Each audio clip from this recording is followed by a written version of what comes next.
Good morning, Ms. Davis. Good morning, everyone. Thank you for being here. Uh, I'm going to call the case.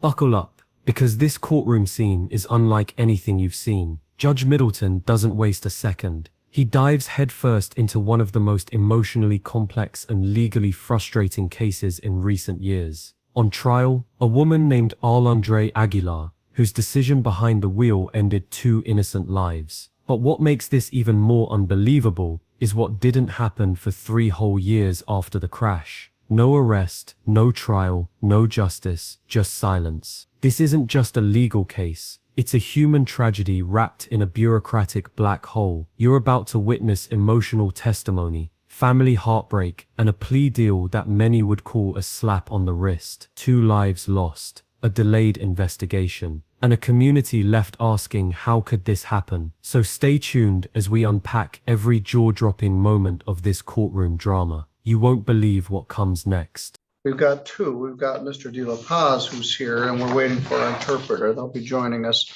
here briefly. But this is in the matter of Alondra Aguilar. That's you? Yeah. And you're here with your lawyer, Mr. Timothy Reed. Also present is prosecuting attorney Deborah Davis. And Ms. Davis inherited this case from previous prosecutor David Marvin. This is a very difficult case, as they often are. The most difficult cases that district judges do are these types of cases. This used to be called negligent homicide. You were driving a car and there was an accident and someone was killed. It was called negligent homicide, and it was a misdemeanor, although it was a high court misdemeanor, and it was charged in circuit court. Judge Middleton takes a moment to explain how Michigan law once treated fatal accidents caused by negligence, a 2-year misdemeanor sentence, now reduced to 1 year under a new law. But here's the real kicker.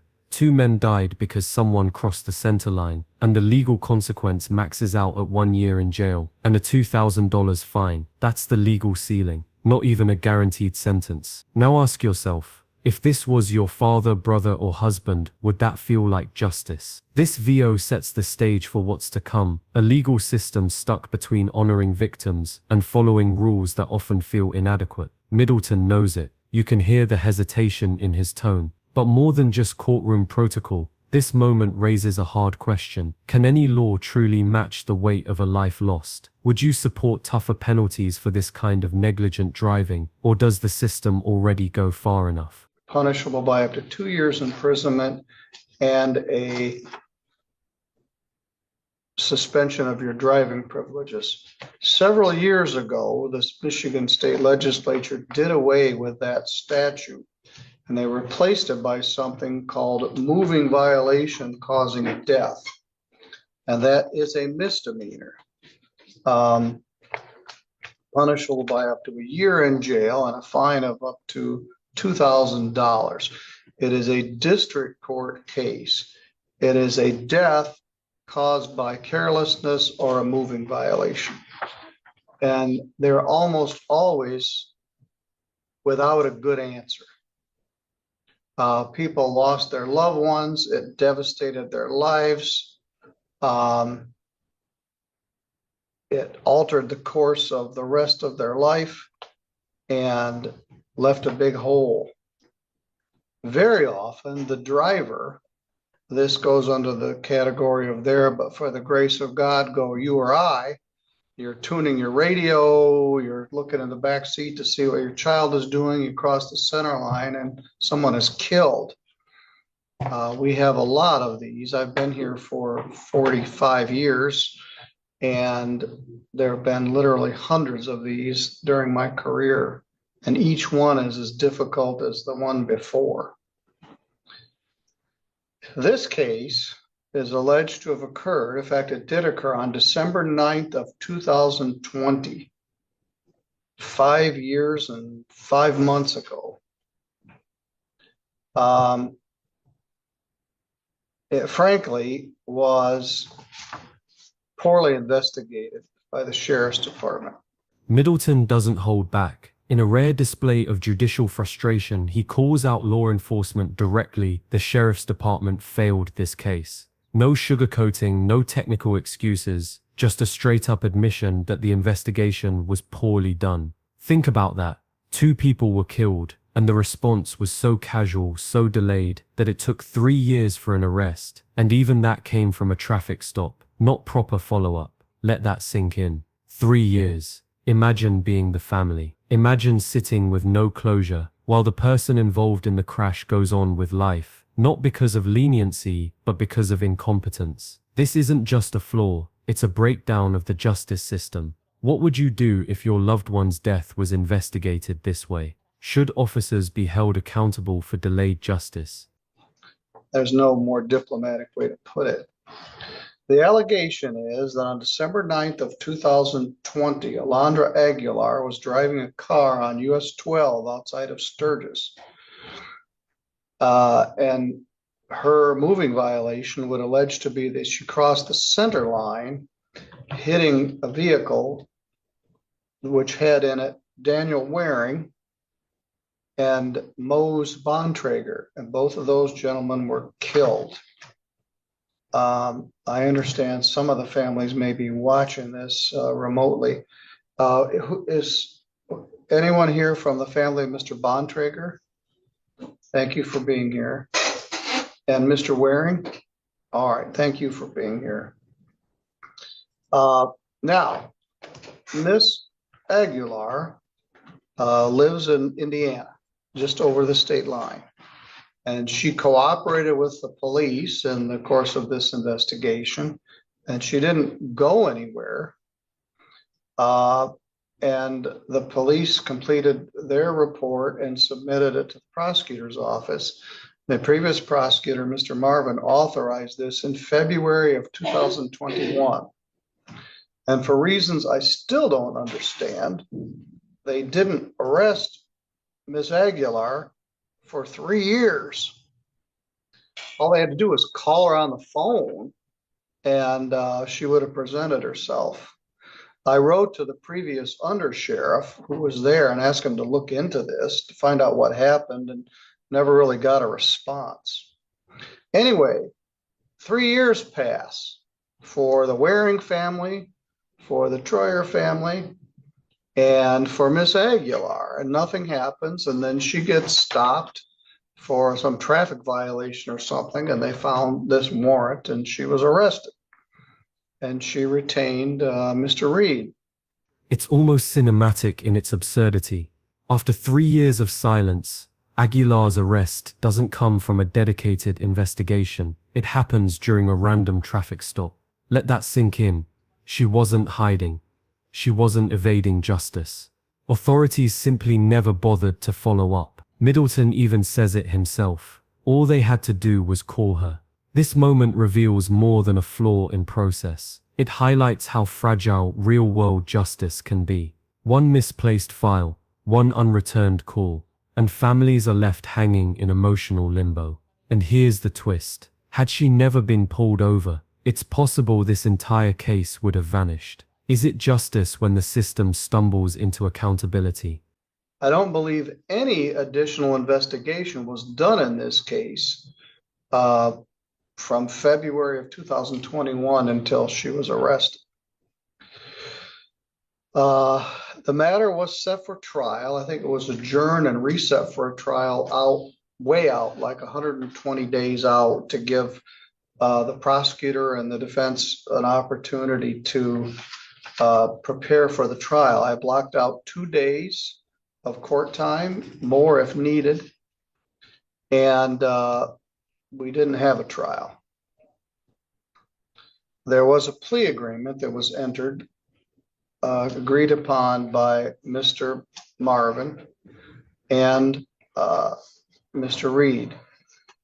The defendant, Ms. Aguilar, pled no contest to 2 counts of a moving violation causing death. The courtroom falls into a chilling calm as Judge Middleton confirms the plea. No contest to 2 counts of moving violation causing death. No trial, no cross-examination, No chance for the families to hear evidence laid bare in front of a jury. And legally, a no contest plea isn't an admission of guilt. It's simply a statement that the defendant won't fight the charges, which means no full accountability, no formal confession. For the families who lost their loved ones, this might feel like justice diluted, but from a legal standpoint, it's strategic. It spares everyone the emotional cost of a trial and accepts the court's ruling without dragging the case out even longer. Still, one haunting question lingers: does the punishment match the pain? This case isn't just about what happened, it's about what could have happened if it were handled with urgency from day one. One for the Mose Bontrager and one for Daniel Waring. I said Troyer, that's a different person.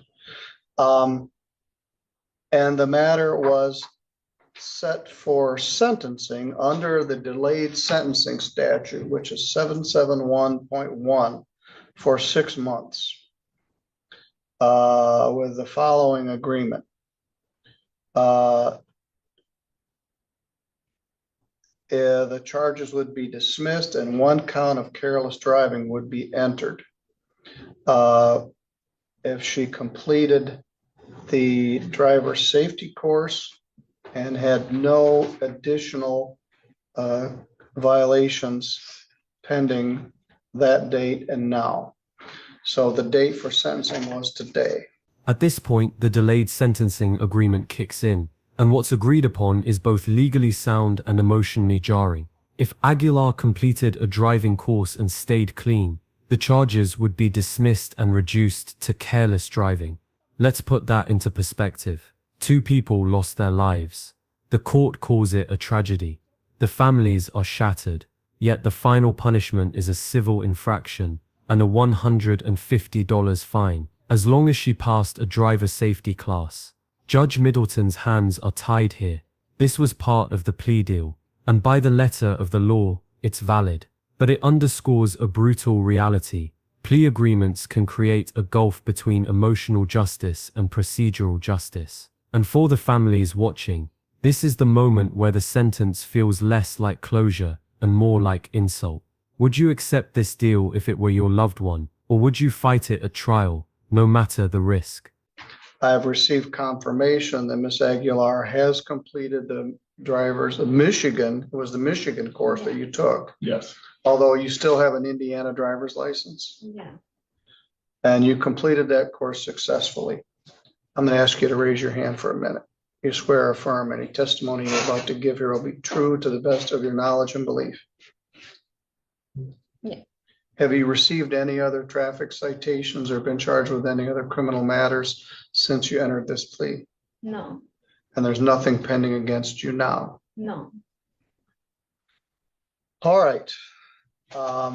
Ms. Deborah Davis is here and her staff has been all over this, which I greatly appreciate.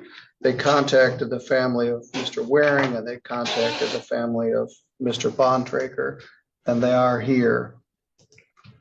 I apologize that it took from December of 2020 to April of 2025 to bring this matter to a close. I'm embarrassed. But we are here.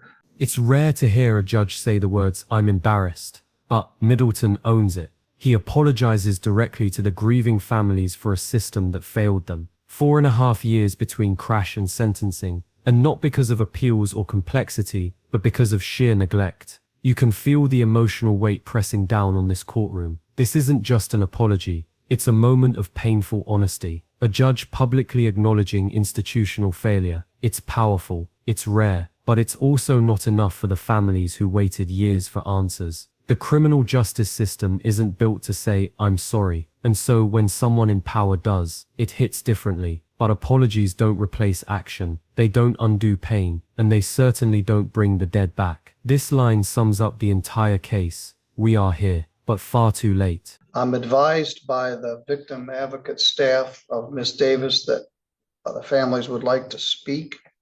Is anyone here to speak on behalf of Daniel Waring?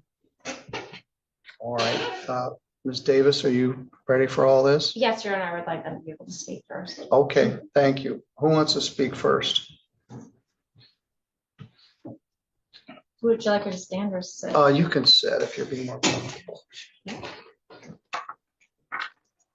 Good morning. I see you got a friend there with you. Was made out of my uncle's t-shirt. All right, thank you. What's your name? Brittany Zamora.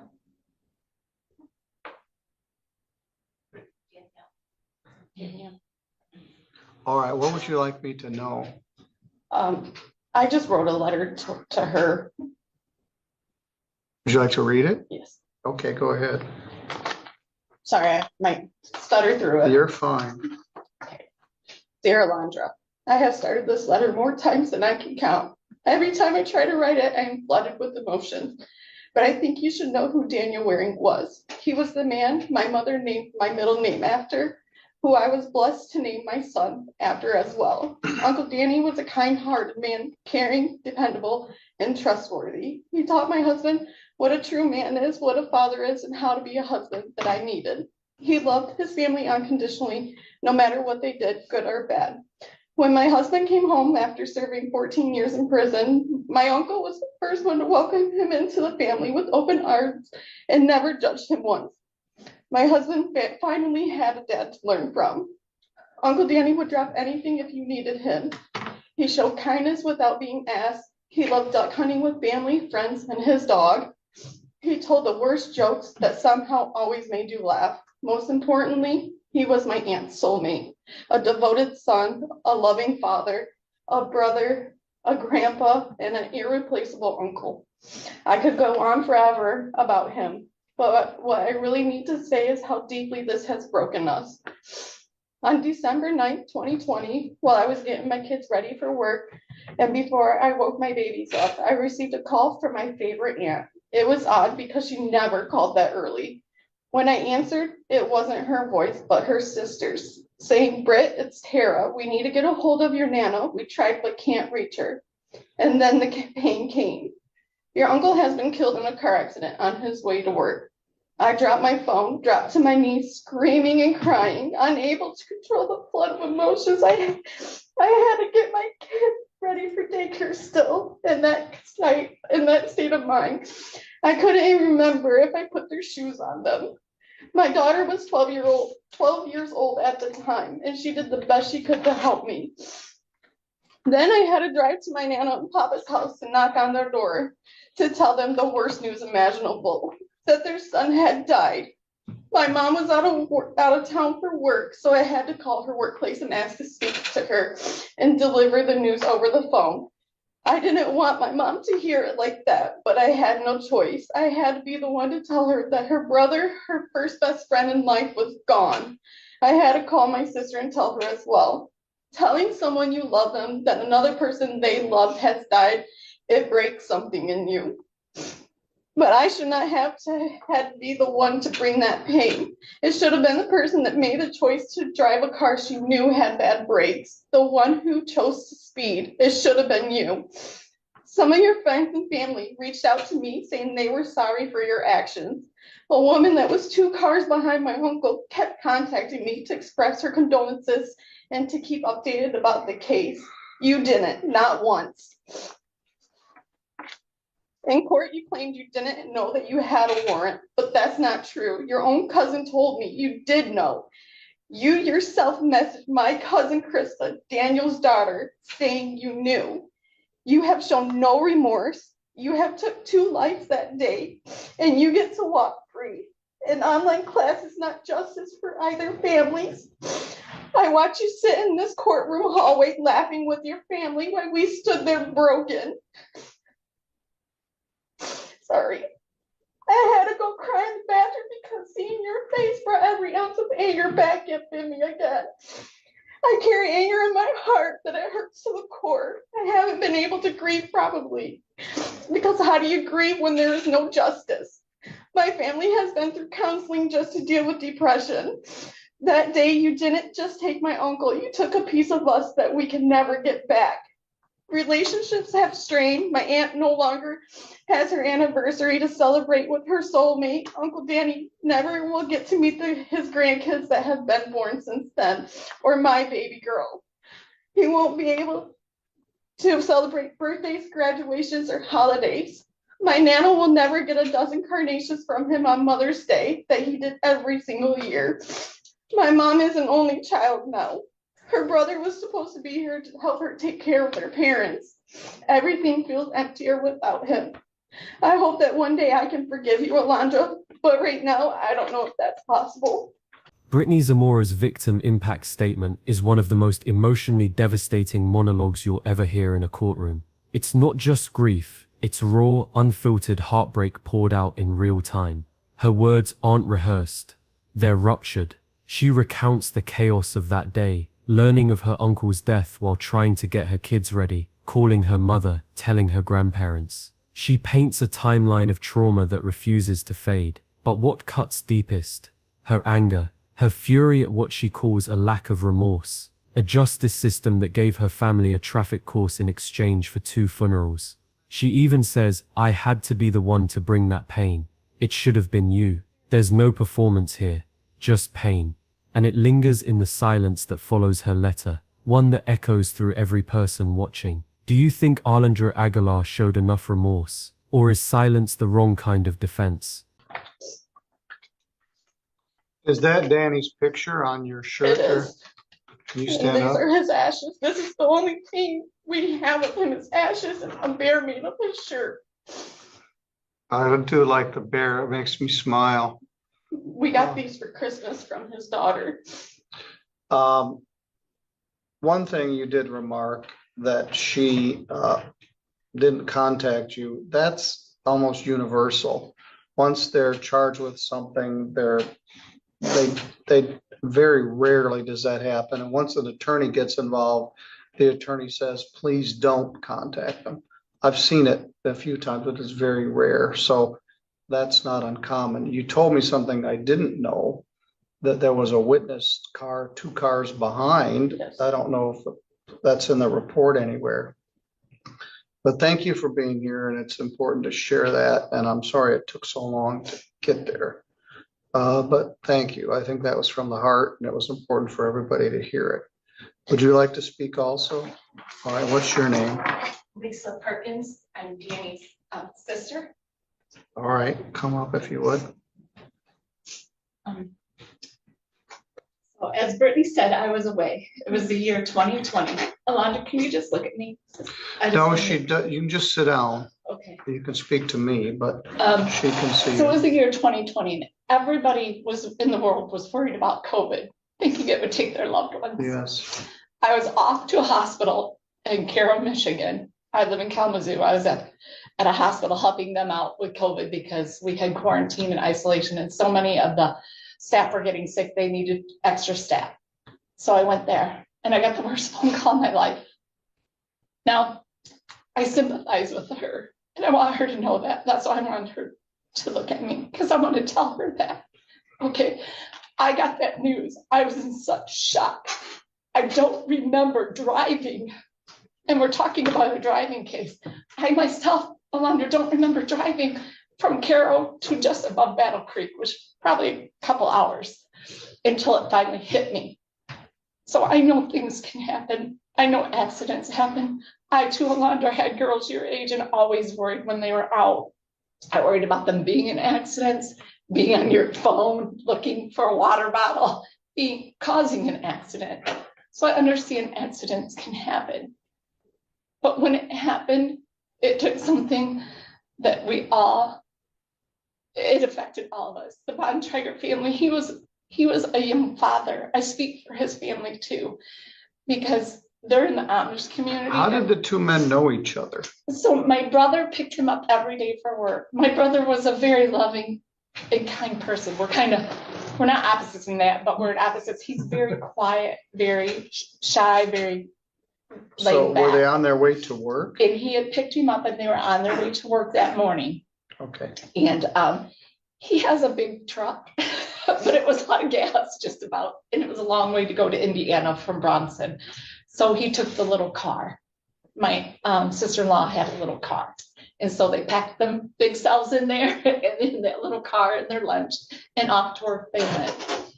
And I was for some reason, things get told that she was on her way to work that morning too. Okay, so we know, we all agree that we know no phone, no drugs, nothing like that. Accident. The key word there, accident. And the law is the law, and we understand that. And we understand that even though 2 lives were taken and it was an accident, it doesn't make it any less different than if it wasn't. It hurts the same when somebody's taken from you. And so as a mother, I sympathize and I understand. But as someone who's lost a loved one, to see some sort of justice, we just want a little bit of something that says, I'm sorry. You know, something from the justice system that says, there is a price to pay sometimes when this happens, even though we're not asking. I don't want a young woman's life to be taken from her. I would never ask that she'd go to get a two life sentences because she took 2 lives. It was an accident, and as a mother, I understand that those happen. But we want to see some sort of restitution, some sort of I'm sorry. I know you say they can't do that. Lisa Perkins, the sister of one of the victims, delivers a statement that walks a razor-sharp line between compassion and devastation. Her words aren't laced with vengeance. They're woven with grief, logic, and an aching sense of unanswered loss. She admits she doesn't want Alandra's life destroyed. She doesn't ask for harsh punishment or prison. What she asks for is acknowledgement. A true, heartfelt "I'm sorry." Not just a legal phrase, but a human act of recognition. And her restraint is powerful. Because Lisa is grieving deeply. You hear it when she recalls how her father, a pastor, withdrew into silence after the death of his son. You feel it when she says her mother hasn't been the same since. This is a family trying to mourn with grace, in a courtroom that hasn't given them many tools to do so. And all they wanted was to feel like someone cared. Well, she may be able to do it today. That means a lot to families, I think. That, you know, as much as I sympathize with her, I would think that respect was shown back, that somebody was sorry, because it is very hard when we've seen her know that she's been out and about for the last 40 years in the community. She can live her life. She can marry. She can have kids. She can see her grandkids. You know, this is something that was taken away from us. Her mother didn't lose her child. Her sister didn't lose her sister. You know, she's still here. And we want her to make the most of her life, and we want it to be good, but we also know that we are hurt. And that my daughter especially was so close to my brother. Because as we grew up, I moved away, and they stayed in the same neighborhood, and I moved to Kalamazoo, but they all live in the same area. And it's my dad's only son. My dad laid in bed and would speak to nobody for hours, days. I had to go in there and comfort my dad because he just didn't know how, being a pastor, he just didn't know how he struggled with what happened to his son. And he put his faith in God, as he always does, and he tried to help us out too. But my mother, her only son, her firstborn, to this day, she's not doing well. And 40 years he was with his wife. My mother wrote the very love letter that asked, my brother asked my mother to write the love letter to his wife to get her to go out with him, and she still has that in her photo album in my mom's handwriting. So he wasn't just a fly-by-night guy that come and went in everybody's life. He was our stable one. He was the good one. He was the quiet one, the family man, the one I named my daughter after. Not her dad, but my brother. She named her son after him. He meant a lot to us. And we just want to see justice be done and get a little bit of peace. I know it's not going to bring total peace, and nothing ever will. This line is the emotional center of the entire case. We just want to see justice be done and get a little bit of peace. Not vengeance, not payback. Peace. That's the ask. And yet, peace has been the hardest thing to find in this case. Delayed justice, inconsistent communication, and a plea deal that feels like a technicality more than a reckoning. Lisa doesn't scream, she doesn't lash out. Instead, she pleads for empathy, for her brother's name to be honored, for his widow and children to be remembered, and for the system to at least acknowledge their pain. She's not demanding life in prison. She's demanding that the court treats her brother's death like it matters. And when a grieving family has to beg the system just to feel seen, that tells you everything about the gap between legal closure and emotional justice. Is it fair that victims' families often leave courtrooms with apologies, but no real accountability? But we just asked the court to understand that our families and Mo's family, Mo was a young married man with 2 young children, new wife, and in the Amish community, he was the pillar. He was the pillar of his family. She was lost without him. She don't farm. She didn't work. Her job was to raise his children, love him and his children. She was broken, and it's very hard when you're of that community and that culture to be allowed to show this. I think she was very, very strong, but she's raising those kids. She's loving those kids, and she's missing her first and only love that she had at that time when he passed. That was her world.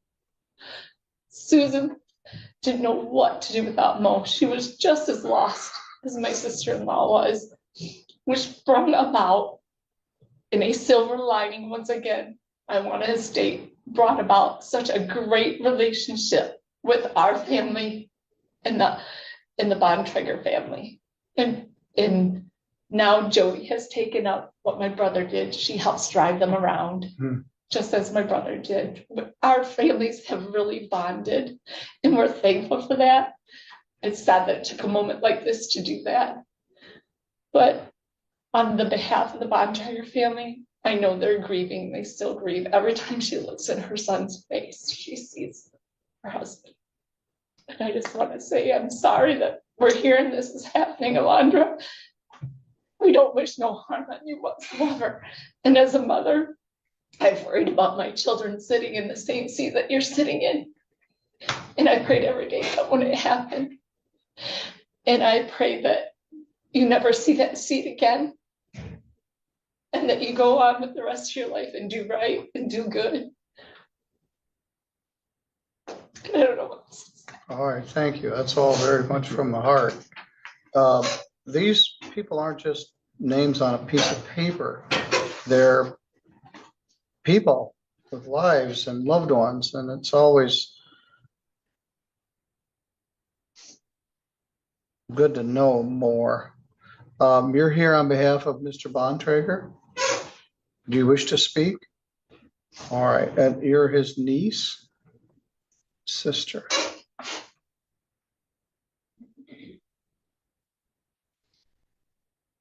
As a rule, the members of the Amish community are very loving and forgiving, and they don't very rarely would speak at court.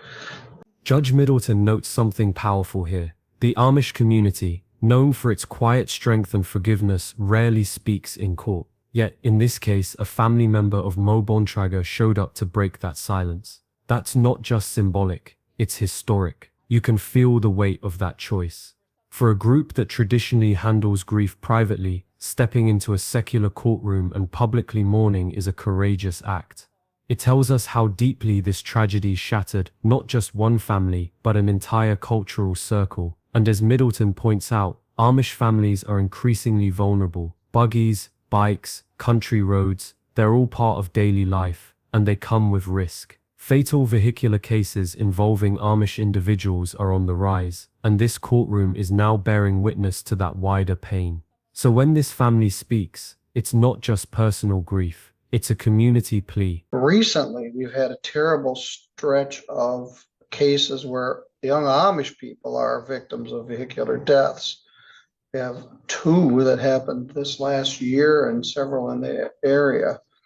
You're in a buggy, you're on a bicycle, you can be very vulnerable. And there's been a lot of heartache in our Amish community recently because of vehicular deaths.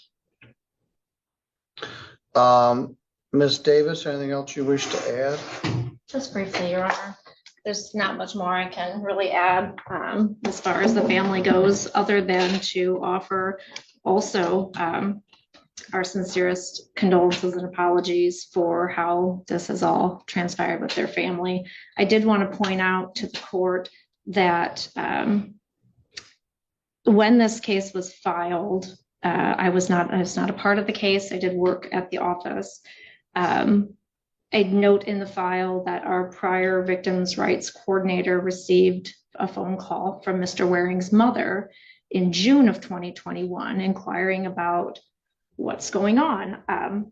They had also sent in, Jody Waring, the wife, had sent in a victim impact statement, because as the way the process has worked at that time, when a case is authorized, it triggers the victim rights office to send out an initial victim impact packet and a form letter that explains what the rights of the family members are. It's not personalized. It's not a great option, and we have changed that. Jody did what the letter said: return this and we'll keep you informed.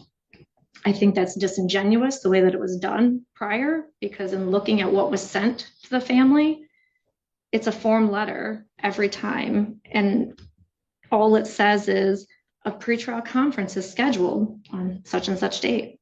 Pretrial conferences are private meetings attended by the defendant, defense attorney, and the prosecutors only. Underlined, it says your attendance is not required. After this meeting, if the case is not resolved, it will be scheduled for another pretrial conference or may be placed on the court schedule for trial. If you have questions, please contact our office, and it gives the phone number.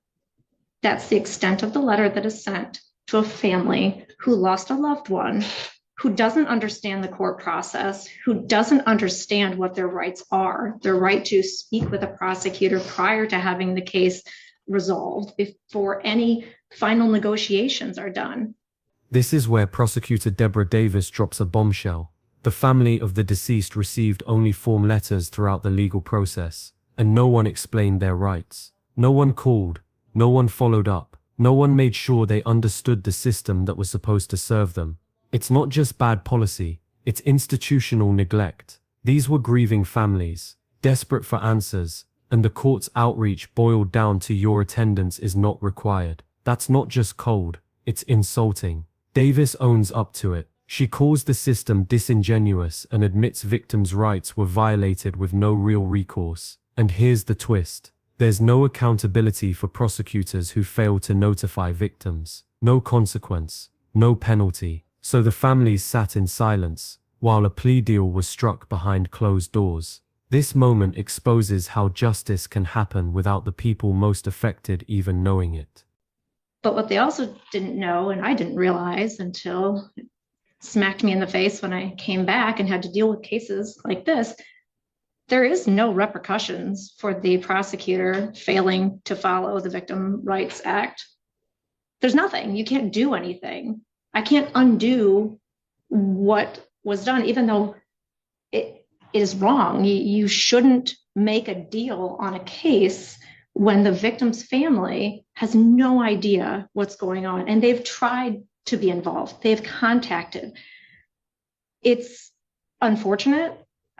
Maybe someday that will change. But at this point, the best I can do is tell them that I'm sorry.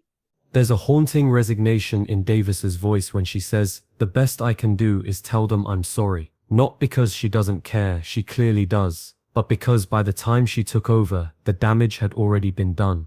This case passed through multiple hands, multiple failures, and multiple missed opportunities to include the victims' families in the process. And now, all that's left is apology, because legally, the clock has run out on justice. But here's the kicker. That apology means everything and nothing at the same time. It means everything because it's a rare moment of candor, but it means nothing because it can't change the plea deal, the delay, or the sense of betrayal these families feel. This line is the thesis of the system's failure. I can't undo what was done, even though it was wrong, and that should haunt us all. And I think what they said today to the defendant was from the heart, and I fully support what they have said. And with that, I have nothing further regarding this case. Thank you. Thanks. You can't hire a prosecutor. You can hire your own lawyer.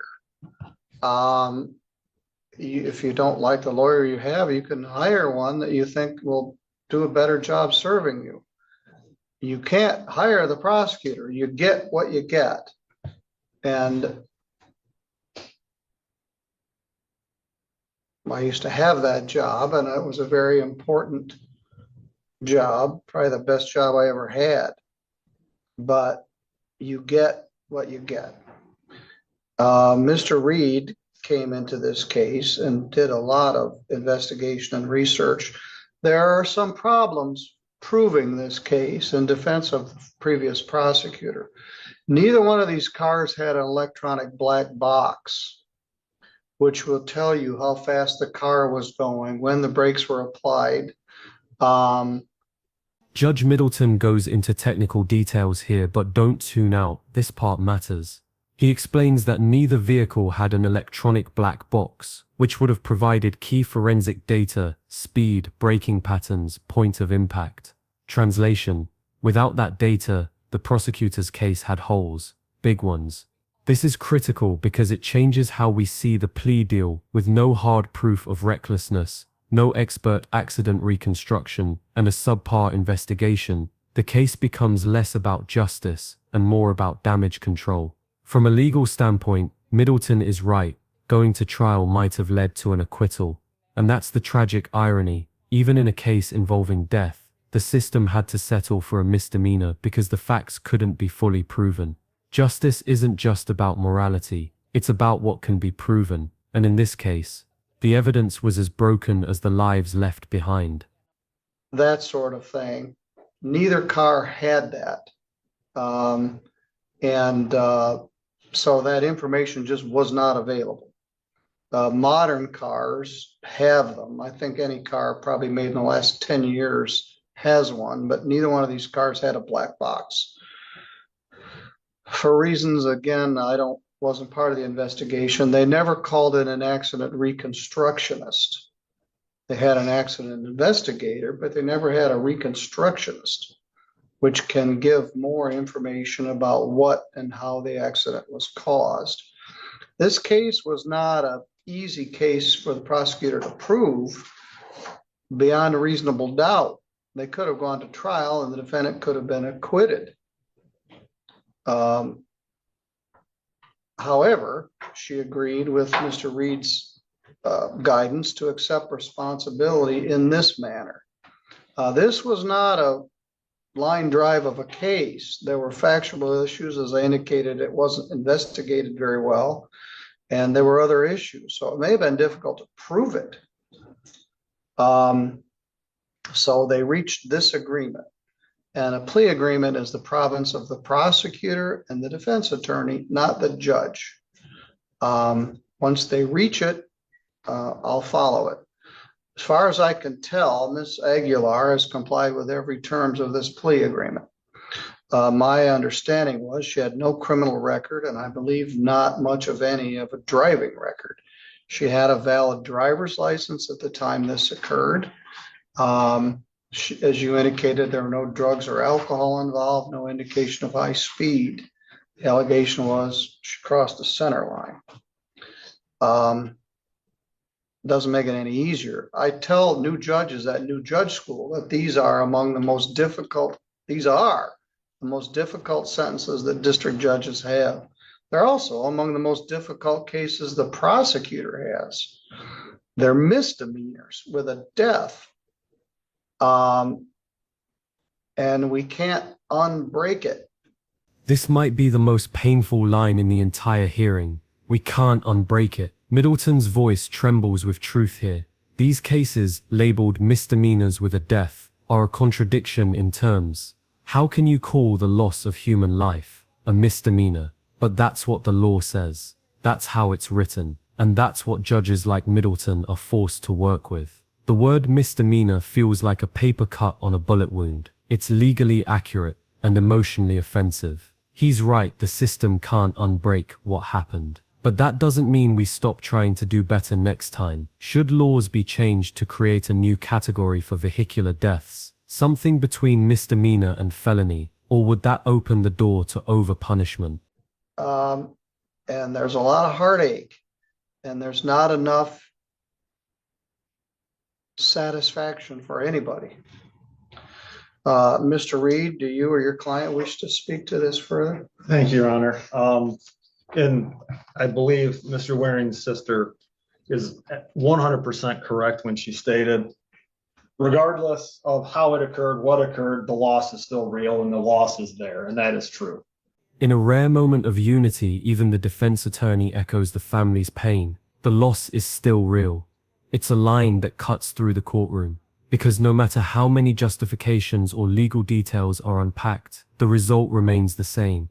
2 people are gone forever. He reminds the court that even though Alandri Aguilar didn't flee the scene, even though she handed over her phone, even though she was injured herself, the grief on the other side is immeasurable. And that's the paradox of this case. It's not about malice, it's about mistakes. But sometimes the consequences of a mistake are permanent, even when the intent wasn't malicious. This VO captures the legal tightrope both sides are walking, acknowledging the sorrow without placing full moral blame. But the ache in the courtroom, it doesn't care about nuance. It just wants someone to say this mattered. As the court's aware, I represent individuals sitting in their seat, as well as individuals sitting in Miss Aguilar's seat. And there is no easy answer. There are no easy cases. These are difficult. Miss Davis is put in a very difficult spot as well. Because I can state this affirmatively. When I was working through this case, I never had a conversation with Miss Davis about this case. So she was, to my knowledge, not working on it, not aware of the facts here. I did work with various prosecutors in that office. I can't speak to anything that Ms. Davis spoke to about the communication. I do know that this was a difficult case, and Ms. Aguilar does not speak real well. She was in the hospital. This isn't saying, hey, you should feel bad for her, but she spent a couple months in the hospital in a wheelchair. If you watch her walk out, she walks with an exaggeration. She has metal rods and screws. So she was also injured and has a forever remembrance. I've never spoken with her in which she hasn't broken down and had tears in her eyes talking about this case. People express their sorrow and their grief and their fear differently. I appreciate that, and I appreciate the comments from the family. All individuals here in these early morning hours of December of 2020 were on their way to work. Mr. Waring, Mr. Bontrager, they were heading to work. Ms. Aguilar was on her way to work in Coldwater. And, you know, I believe Mr. Waring's sister stated, well, there's no signs of anything. She did turn over her phone when they asked, and it was an iPhone, and she gave them the password, the passcode, and, you know, let them do whatever they needed to do to try to confirm that she wasn't texting or using the phone or wasn't accessed. And that appeared to be looked at by the police. Again, we'll never have an exact answer as to what happened that day. We don't know. We do know that 2 people tragically lost their lives. We know that Ms. Aguilar was in the driver of one vehicle, and Mr. Waring was the driver of the other, and Mr. Bontrager was a passenger. Beyond that, what led up to that point of impact, we don't know. This moment hits hard. We don't know. It's the sentence no family wants to hear, but it's often the truth in vehicular cases like this. There's no black box, no dash cam, no clear eyewitness testimony preserved properly. All we're left with is an irreversible outcome and a timeline filled with gaps. And this is where grief clashes with uncertainty. The families want answers. The court wants facts. But justice, it needs proof. Without knowing what led to that fatal moment, speeding, distraction, faulty brakes, the legal system can't render a definitive judgment. So the result is a negotiated plea. And with it comes a bitter taste. The case ends, but the questions don't. Do you think courts should be able to retry old vehicular cases if new evidence emerges, even after a plea? Or does closure matter more? This is the gray area, and it's what keeps cases like this haunting families long after the final gavel. And I think to a large degree at this point, I'm not sure how that affects the grieving process or if it fixes it, other than there's still great loss on the side of their families. And for that, I know she is sorry. I know that these are difficult cases. Miss Aguilar did spend time in jail in this. I don't know if the court is aware, but she did when she was arrested in Indiana, which was a little bit bizarre that they did an extradition on a misdemeanor, which doesn't happen quite often. But here, she waived extradition in Indiana and said, I'm happy to go to St. Joseph County, Michigan, if they claim I'm wanted. And she was brought up here and then released. My recollection was she spent like 8 days or something in jail in Indiana. About Yeah. a week, yeah. Because they were trying to figure out what was going on here. And I think also too, I don't want to speak too much on behalf of the prosecutor at the time, but I think that was factored in as well, that there was essentially a jail sentence that was imposed up front on this as well. And again, It's here that the defense draws attention to a detail that might surprise viewers. Aguilar already spent a week in jail during extradition from Indiana. On paper, that's part of her sentence served. In reality, for the families, it barely registers.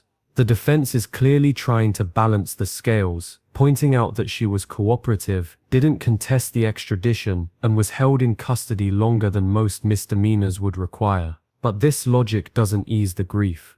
It doesn't bring closure. It highlights the mismatch between technical sentencing and emotional gravity. Legally, 1 week in jail plus a driving course might check all the boxes, but morally, it leaves open wounds. Middleton has to honor the plea agreement. The defense has to defend it. But for the families, no amount of credit time or cooperation will ever feel equal to the life they lost. The gap between punishment and pain has never felt wider. it's a tragic situation. We're not making excuses. We're not making light of it. It's terrible that we're here. I share that I wish we weren't here. It is good to hear that the families have created a bond. It is unfortunate that that bond had to be created though. So with that, we'd ask that the court just follow the agreement and the statements that were put on the record and close this matter out, Your Honor. Ms. Aguilar, do you wish to say anything? Yes. I just want to say that I'm really sorry to the family members that have a loss due to this accident that I wish never happened. And I know that they will probably never live the same life that they did before, but I hope that one day they can move forward and forgive me. And I'm just really sorry. All right, that pretty much sums it up. I'm glad you were here. I hope the Waring family's watching this as we go forward. The defendant has complied with the terms of the plea agreement. I'm going to enter a judgment for careless driving, which is a civil infraction.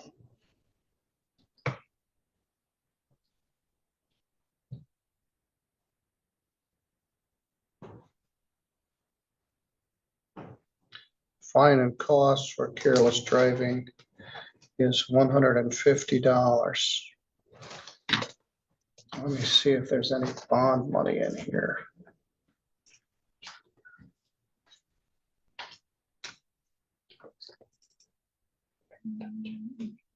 She posted a surety Yeah, bond. I believe it was through a surety agent at the time. That'll be paid within 30 days, Your Honor. All right, Ms. Aguilar, by May 31st, 23rd, excuse me. You have $150.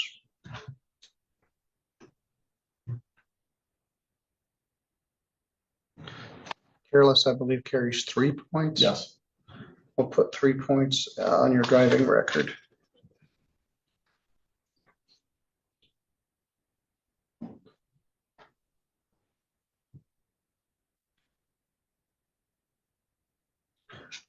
You can use this envelope to pay by credit card. You can bring in green cash or send in a certified check or money order.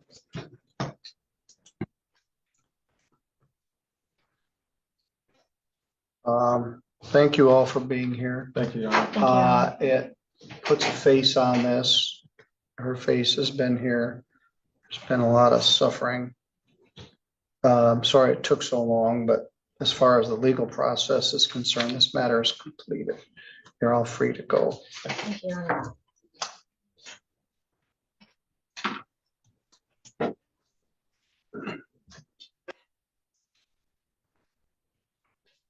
Thank you, Mr. Reed. Thank you, Your Honor. Thank you, Your Honor.